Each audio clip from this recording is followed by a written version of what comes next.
है और एनएचआई के साथ भी जो है जो चेयरमैन है उनके साथ भी सेम साथ की मीटिंग हुई है। क्या सुझाव दिए गए हैं सर? क्योंकि टनल्स भी जो है वो बीच में ये खबरें आ रही है कि टनल्स बनाने का भी प्रस्ताव किया, क्या है पूरा? देखिए, हम लगातार प्रदेश के अंदर जो है वो सड़कों की बहाली के लिए हमारा विभाग प्रयास कर रहा है, पूरी मजबूती के साथ कर रहा है। और अभी मैं 3 दिवसीय मंडी ज़िला के दौरे से वापस आया हूं,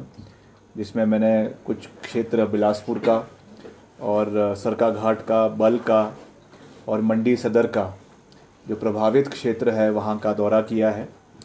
और दोनों ही ज़िला में, मंडी में और बिलासपुर में, जब मैं अभी गया था तो मैंने वहाँ पे रिव्यू बैठक भी अपने डिपार्टमेंट के साथ और साथ ही वहाँ के जो कंसर्न डिप्टी कमिश्नर्स हैं उनके साथ करी है, ताकि प्राथमिकता पे जितनी बंद सड़कें हैं उनको खोला जाए जो पीडब्ल्यूडी की है, और उसके साथ साथ जो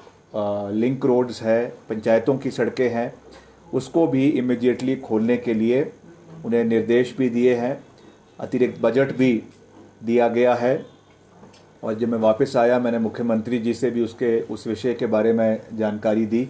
और कई जगहों पे जहाँ पे अतिरिक्त बजट की आवश्यकता थी जिन डिविजन्स में, वो भी पिछले कल जो है वो सैंक्शन सरकार द्वारा इन डिविजन्स को करवा दिया गया है। तो हम जहाँ तक फंड्स की बात है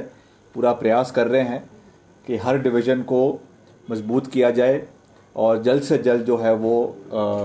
सड़कों की बहाली करवाई जाए। एक जो इसमें सबसे बड़ा कंसर्न है कि सड़क तो खुल गई है मगर कई जगहों पे केवल अभी लाइट मोटर व्हीकल्स के लिए ही खुली है, जिसमें अभी तक ट्रक्स या आपकी बड़े गाड़ियाँ, बसेस उसमें अप्लाई नहीं कर पा रहे हैं। उसमें डंगे लगने की आवश्यकता है। आज सुबह भी मैंने अपने सभी अधिकारियों से बात करी है, ईएनसी से बात करी है, और उनको मैंने कहा है कि 15 सितंबर तक जितने भी ये टेंडर पूरे प्रदेश के अंदर रिटेनिंग वॉल के और डंगों के इत्यादि लगने हैं, वो मुझे 2 हफ्ते के अंदर अंदर फर्स्ट 2 वीक्स ऑफ सितंबर के अंदर लग के तैयार हो जाने चाहिए। उसमें कोई भी कोताही हमारे डिपार्टमेंट की ओर से हम बर्दाश्त नहीं करेंगे और इमीडिएटली इनको अवॉर्ड किया जाए, ताकि जहाँ जहाँ पर भी सड़कों की दिक्कत खास करके हैवी व्हीकल्स को, बसों को आ रही है, उसके लिए उन सड़कों को फिर से ठीक करवाया जा सके, उसके लिए हम प्रयास कर रहे हैं। दूसरा, कई जगहों पे ये प्रॉब्लम आ रही है कि जो रोड धंस रही है या उसमें वाटर लेवल बढ़ गया है, उसमें टेक्निकल ओपिनियन की आवश्यकता है। उसके लिए भी मैंने विभाग को कहा है कि ऐसी सड़कें जहाँ पर इमीडिएट डंगा नहीं लगवाया जा सकता, वहाँ पे आप टेक्निकल ओपिनियन ले कि किस तरीके से आने वाले समय में वहाँ पे फिर से वो प्रॉब्लम ना हो, उसकी एक्सपर्ट ओपिनियन लेकर ही उसके ऊपर जो है वो कार्य करें। तो इन दोनों चीज़ों के ऊपर, वॉर फुटिंग के ऊपर कार्य हो रहा है। और मैंने ये फैसला लिया है कि हम हर मंडे सुबह 11 बजे मैं ऑनलाइन जो है अपने डिपार्टमेंट के अलग अलग जोन के जो हमारे इंजीनियर्स हैं, चीफ इंजीनियर्स हैं, उनके साथ मैं ऑनलाइन बैठक जो है अपने दफ्तर से करूँगा, और हफ्ते के हफ्ते जो है वो जो आपका प्रोग्रेस रिपोर्ट है वो ली जाएगी, और उसके हिसाब से जो है वो आगे चलने का हमने कार्यक्रम रखा है। दूसरा, जो क्योंकि पीछे बहुत नुकसान हमारे खास करके 4 लेनिंग के सड़कों को हुआ है। मैं अभी पीछे पंडो में भी गया था, जहाँ पे जो वहाँ का कैंची मोड़ है वो पूरे तरीके से जो है वो बैठ गया है, और करीबन उसको बनने में अभी 2 महीने का समय लगेगा। और एनएचआई के जो चेयरमैन हैं, आईएएस ऑफिसर है, वो भी जो है हिमाचल आए थे, उन्होंने भी वहाँ का निरीक्षण किया है। मैंने उनसे खास रूप से ये निवेदन किया कि आप जो है फिर से पूरा का पूरा जो आपका 4 लेनिंग का प्रोजेक्ट है उसको आप रिव्यू करें। जहाँ पे बन चुका है वो ठीक है, मगर जहाँ पे भी बनना है उसको हमें जो उसकी अलाइनमेंट्स है उसको रिव्यू करने की आवश्यकता है। जिस तरीके से फॉर्मेशन कटिंग आपकी पहाड़ों पे, स्टीप जगहों पे 90 डिग्री पे हो रही है, उसको भी रिव्यू करने की आवश्यकता है। और चेयरमैन ने हमें ये विश्वास दिलाया है कि अब जो भी फॉर्मेशन कटिंग आपके एनएचआई की होगी 4 लेन के लिए, वो 70 डिग्री से ज़्यादा नहीं होगी। 50 से 70 डिग्री के बीच में उसको रखा जाएगा, ताकि जो है वो वर्टिकल कटिंग आपकी स्टेप्स में हो, ताकि कम से कम नुकसान जो है वो आपके सड़कों को हो। और जिस तरीके से कभी बोल्डर्स आ रहे हैं, पत्थर आ रहे हैं और मलबा आ रहा है, जिसकी वजह से गाड़ियों में नुकसान हो रहा है, एक लेन आपकी हमेशा बंद हो रही है, 4 लेन में से 2 लेन बंद हो जाती है एकदम। तो इन चीज़ों के ऊपर उन्होंने हमको विश्वास दिलाया है, मुख्यमंत्री जी से भी वो मिले हैं, और इसको प्राथमिकता पे आने वाले समय में जो है वो पूरा करने का प्रयास किया जाएगा।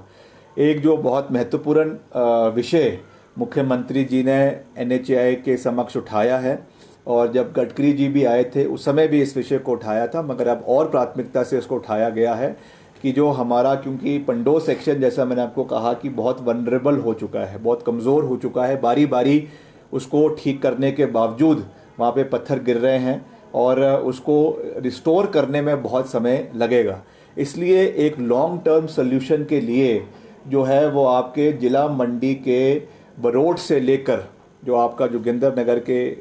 पास पड़ता है छोटा बंगाल क्षेत्र में, वहाँ से लग वैली कुल्लू के अंदर जो है एक बुबू जोड़ टनल जो पहले भी प्रस्तावित थी, उसको सरकार ने फिर से प्रायोरिटाइज करके वो इस विषय को जो है वो मुख्यमंत्री जी ने उनके समक्ष रखा है। हमने भी उसमें अपना पूरा समर्थन दिया है ताकि इसको NHAI के माध्यम से इस टनल को बनवाया जाए। आपने देखा कितना नुकसान जो है वो बाहर जितना भी रॉक कटिंग हो रही है उसकी वजह से पर्यावरण का हुआ है, इलाके का हुआ है। इसलिए हमको आने वाले समय में मैक्सिमम एम्फेसिस जो है वो टनलिंग में देने की आवश्यकता है, पर उसको भी साइंटिफिकली करने की आवश्यकता है। उसमें भी हमें हर एक्सपर्ट ओपिनियन लेना है ताकि आने वाले समय में कम से कम जो है वो पर्यावरण को डैमेज हो। हमें जो कमियां हमको इस पूरे प्रकरण में देखने को मिली है, जो शॉर्टकमिंग्स है, उससे हमको सीखने की आवश्यकता है और वो चीज़ें फिर से रिपीट ना हो, इसके ऊपर हमको निर्णायक और मजबूत कदम लेने की आवश्यकता है। उसकी शुरुआत जो है वो इस टनल के माध्यम से करवाई गई है, जिसकी इसकी PMC और DPR बनाने के आदेश दे दिए गए हैं, निर्देश दे दिए गए हैं, वो बनाई जाएगी। जैसे ही इसकी अप्रूवल NHAI के माध्यम से मिनिस्ट्री ऑफ जो मॉर्थ है वहाँ से आएगी, तो उसके बाद इसका काम शुरू होगा, मुझे विश्वास है। और इससे पूरा आपका जो पठानकोट से आपका कांगड़ा से लेकर जो ट्रैफिक कुल्लू मनाली के लिए है वो उसके लिए बहुत शॉर्ट ये रास्ता हो जाएगा। वैसे जो हमारी दूसरी जलोड़ी जोत की टनल है वो भी ऑलरेडी प्रोसेस में है, जो आपकी कुल्लू से रामपुर क्षेत्र को जोड़ता है, जो ऑट से होकर आती है, उसको भी फिर से रीप्रायोरिटाइज करके उसको भी हम प्राथमिकता पे उसको नेशनल हाईवे के समक्ष उठाएंगे ताकि इन दोनों सड़कों से, इन दोनों टनल से जो है वो प्राथमिकता पे हमारा जो सेंट्रल हिमाचल है उसको जोड़ने का पूरा प्रयास जो है वो आने वाले समय में किया जा सके। तो ये है। बाकी हम लगातार इस आपदा के समय में प्रदेश को आपदा से बाहर निकालने का प्रयास कर रहे हैं। आज भी करीबन 200-250 सड़कें प्रदेश के अंदर अभी भी बंद है, जिनको वॉर फुटिंग के ऊपर खोलने का हम पूरा प्रयास कर रहे हैं। हमारी मशीनरीज डिप्लॉयड है और पोकलेन्स डिप्लॉयड है, JCBs डिप्लॉयड है। हम लगातार मॉनिटर मैं रोज़ उसका मॉनिटरिंग कर रहे हैं। जहां पर कोई प्रॉब्लम आ रही है उसका हम कंसर्न जो वहां के डिस्ट्रिक्ट एडमिनिस्ट्रेशन है उनके साथ संपर्क में है। कोई लॉ एंड ऑर्डर की समस्या है तो SP के साथ संपर्क में है, ताकि कुल मिलाकर एक अच्छा तालमेल प्रदेश के अंदर हो। अभी तो ये क्योंकि ये स्टॉप गैप अरेंजमेंट्स है, मगर आने वाले समय में जैसा मैंने आपको कहा कि हमको लॉन्ग टर्म सोल्यूशंस इन समस्याओं की निकालने की आवश्यकता है, ताकि इस तरीके की जो प्रॉब्लम्स हमने इस बारी फेस करी है अभी इस पूरे प्रकरण में, उससे हमको सीख कर आने वाले समय में ये प्रॉब्लम्स हम फेस ना करें, उसके लिए जो है वो मजबूत कदम उठाने की आवश्यकता है। सर, रोड्स में ड्रेनेज सिस्टम भी नहीं है, क्या उसको भी सुदृढ़ किया जाएगा, जिसकी वजह से रोड्स भी काफी डैमेज हुए हैं, उसको लेकर? नहीं, इसके बारे में मैं पहले ही बड़े विस्तृत रूप से बात कर चुका हूँ कि इसमें पहले भी एक स्कीम जो है पूर्व के सरकार समय चलती थी,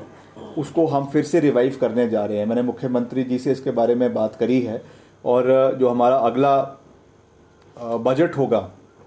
वित्तीय वर्ष का, उसमें अलग से जो है वो ड्रेनेजेस के लिए, क्रॉस ड्रेनेजेस के लिए और कल्वर्ट्स को स्ट्रेंथन करने के लिए बजट रखा जाएगा। जो हमारा एग्जिस्टिंग रोड नेटवर्क है प्रदेश के अंदर, 40,000 किलोमीटर सड़कें जो प्रदेश के अंदर है, जिसमें कुछ NHAI की है, कुछ हमारे PMJSY की है, हमारे स्टेट की है, नाबार्ड के माध्यम से बनी है, उनको हमें उनकी नालियाँ, उनकी कल्वर्ट को मजबूत करने की आवश्यकता है। और कई जगह पे जहाँ पर इंक्रोचमेंट्स हुई हुई है, कई जगहों पे जहाँ पर पॉलिटिकल प्रेशर के अंदर या लोकल प्रेशर के अंदर कल्वर्टों को ब्लॉक कर दिया गया है, उसमें मलबा डालकर, सीमेंट डालकर, बोरियां डालकर उसको ब्लॉक कर दिया गया है, उसके ऊपर भी मैंने डिपार्टमेंट को कहा है कि इसको क्लियर किया जाए। और अगर इसमें वहाँ से कोई लोकल ऑब्जेक्शन होती है किसी पंचायतों से या किसी रेजिडेंट्स की, तो इसमें जो है पीनल प्रोविजंस के तहत इसके ऊपर कार्रवाई करवाई जाए। क्योंकि हमको जो है पब्लिक इंटरेस्ट को देखते हुए, इंडिविजुअल इंटरेस्ट को, व्यक्तिगत इंटरेस्ट को पीछे रखते हुए जो है लोगों के इंटरेस्ट को देखना है, पब्लिक एट लार्ज। और इसमें अगर हमें कोई मजबूत और कड़वे फैसले लेने पड़े तो हम लेने से पीछे नहीं हटेंगे। सर, आप जब कुल्लू दौरे पर गए थे, आपने एक बड़ा जो मुद्दा उठाया था कि अवैध माइनिंग का मुद्दा उठाया था। अब जो सरकार ने डिसीजन लिया है कि जो ब्यास है उसकी जो सहायक नदियाँ वहाँ पर जो है वो स्टोन क्रशर और जो अवैध माइनिंग है उस पर रोक लगा दी, किस तरीके से देख रहे हैं इस फैसले को? क्या नहीं, मैं मुख्यमंत्री जी का धन्यवाद करता हूँ कि हमने जिस विषय को उठाया उस पर सरकार ने मंथन किया, कैबिनेट ने मंथन किया और जो है ब्यास नदी पे और ब्यास नदी की सभी जो ट्रिब्यूटरीज़ हैं उनके ऊपर जो है माइनिंग, इलीगल माइनिंग खास करके जो हो रही थी और जो लीगल भी हो रही थी, उसको भी तय मापदंड के तहत लाने का फैसला लिया है। जो इलीगल हो रही थी उसको बंद करने का फैसला लिया है। ये एक वेलकम डिसीजन है और मैं हमेशा धरातल की आवाज़ को उठाने में विश्वास रखता हूँ। जो हमें लोगों ने वहाँ पे कहा उस विषय को हमने सरकार के समक्ष रखा, मुख्यमंत्री के समक्ष रखा, कैबिनेट में रखा और आज कैबिनेट ने और मुख्यमंत्री जी ने उसके ऊपर मोहर लगाई है। उसके लिए मैं मुख्यमंत्री जी का धन्यवाद करता हूं। और आने वाले समय में हमको जिस तरीके से माइनिंग की वजह से जो नुकसान, इलीगल माइनिंग की वजह से जो नुकसान हो रहा है, डंपिंग की वजह से, इलीगल डंपिंग जो हो रही है उसकी वजह से नुकसान हो रहा है, पानी का स्तर बढ़ते जा रहा है, आपके जितने डैम्स है पानी के वाटर रिसोर्सेज है वहाँ पे सिल्टिंग हो रही है, जिसकी वजह से जो आपका लेवल है, HQL लेवल है पानी का, वो बढ़ते जा रहा है। और उसमें जिस तरीके से कई जगहों पे, खास करके जो आपकी सेंज घाटी है बंजार में, वहाँ पे जब हम लोगों से मिले उन्होंने कहा कि बिना वार्निंग के जो है वो पानी को छोड़ दिया गया। तो इन चीज़ों पे हमको मंथन करना है, जो एक्शन सरकार को लेना है वो लेना चाहिए, तभी हम जो है सही रूप से प्रदेश की जनता की आवाज़ को सुनकर उसके ऊपर कार्रवाई कर सकते हैं। सर, लोकसभा चुनाव को काफ़ी कम वक्त रह गया है, इससे पहले एक बड़ा फैसला केंद्र सरकार ने लिया है, घरेलू गैस सिलेंडर के दाम 200 रुपये कम किए हैं, किस तरीके से देख रहे हैं आप? अच्छा है, अगर लिया है तो अभी मेरे को उसके बारे में पूरी जानकारी नहीं है, मगर मुझे विश्वास है कि चुनावों को मद्देनज़र रखते हुए अभी बहुत कुछ होगा, अभी बहुत से और जुमले आएंगे, बहुत सी और जुमलों की बरसात देश और प्रदेश के अंदर होगी और नई नई घोषणाएं जो है वो होगी। मगर मैं आज फिर से आपके चैनल के माध्यम से केंद्र सरकार का ध्यान हिमाचल में जो परिस्थिति आज बनी हुई है उसकी ओर उनका ध्यान आकर्षित करना चाहता हूं। प्रधानमंत्री जी हमेशा ये बात कहते हैं कि हिमाचल मेरा दूसरा घर है और आज तक हिमाचल में करीबन 350 जाने के बावजूद करीबन 10,000 करोड़ रुपए का नुकसान हिमाचल को इंफ्रास्ट्रक्चर में हुआ है और करीबन 10,000 करोड़ का नुकसान हमारी जो GDP का नुकसान हिमाचल में हुआ है। आपकी SGST का पैसा प्रदेश में टूरिज़्म का जो है वो ख़त्म हुआ है, आपका लिकर का जो इनकम प्रदेश को होनी थी एक्साइज की वो ख़त्म हुई है, उसकी वजह से अनुमानित 10,000 करोड़ का नुकसान है। टोटल अगर आप इंफ्रास्ट्रक्चर को मिला के देखें तो 20,000 करोड़ का नुकसान हिमाचल को हुआ है। 300 जानें चली गई है, करीबन जो है 4,000 से 5,000 घर जो है प्रदेश के अंदर या तो पार्शली या फुली डैमेज हुए हैं। इसके बावजूद भी अगर केंद्र सरकार हिमाचल में राष्ट्रीय आपदा घोषित नहीं कर रही है, मैं समझता हूं कि ये बहुत दुर्भाग्यपूर्ण है। क्या ये केवल इसीलिए किया जा रहा है कि हिमाचल में जो है वो कांग्रेस शासित राज्य है? ये मापदंड की जवाबदेही भारतीय जनता पार्टी को करनी चाहिए। जब वो उत्तराखंड में केदारनाथ में जो है वो राष्ट्रीय आपदा घोषित कर सकते हैं, जब वो गुजरात में जब हमारी सरकार थी हमने जो है वो आपके भुज में वहाँ पे राष्ट्रीय आपदा घोषित करी, तो यहाँ पे इतनी जानो जाने के बावजूद, इतने घरों का नुकसान होने के बावजूद, इतनी सड़कों का नुकसान होने के बावजूद हिमाचल में राष्ट्रीय आपदा घोषित क्यों नहीं हो रही है? इसका जवाब भारतीय जनता पार्टी की सरकार को और हिमाचल में जो विपक्ष में भाजपा के नेता हैं और उनके सभी साथी हैं, उनको ये जवाबदेही हिमाचल के लोगों के प्रति जो है वो बनती है। अभी मौसम खुल गया है तो क्या उम्मीद करें, जो सड़कें बंद है कितने दिनों में खुल जाएंगी सारी सड़कें? तो मैंने वॉर फुटिंग पे कह दिया है कि सबको जो है वो उसके ऊपर कार्य होना चाहिए। मैं उसका डेली अपडेट मैं ले रहा हूँ अपने डिपार्टमेंट से, और हम कोशिश करेंगे कि मिड सितंबर तक, अगले 15 दिन के अंदर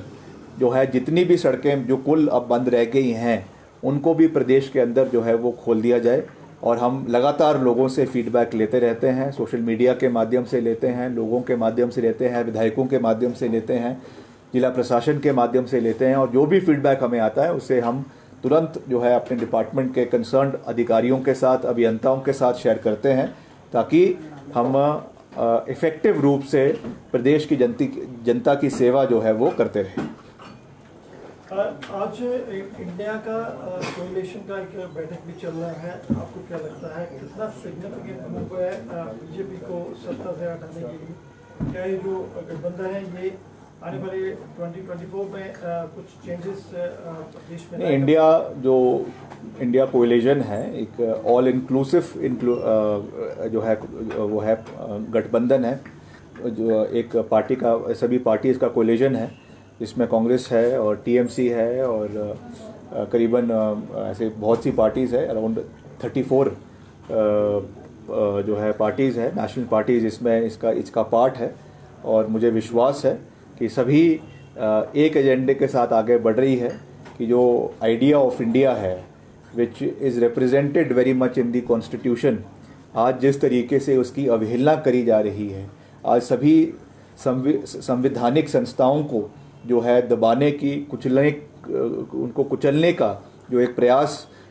वर्तमान सरकार के द्वारा किया जा रहा है, उस सोच के साथ एक कॉमन मिनिमम प्रोग्राम के साथ सभी दल इकट्ठे होकर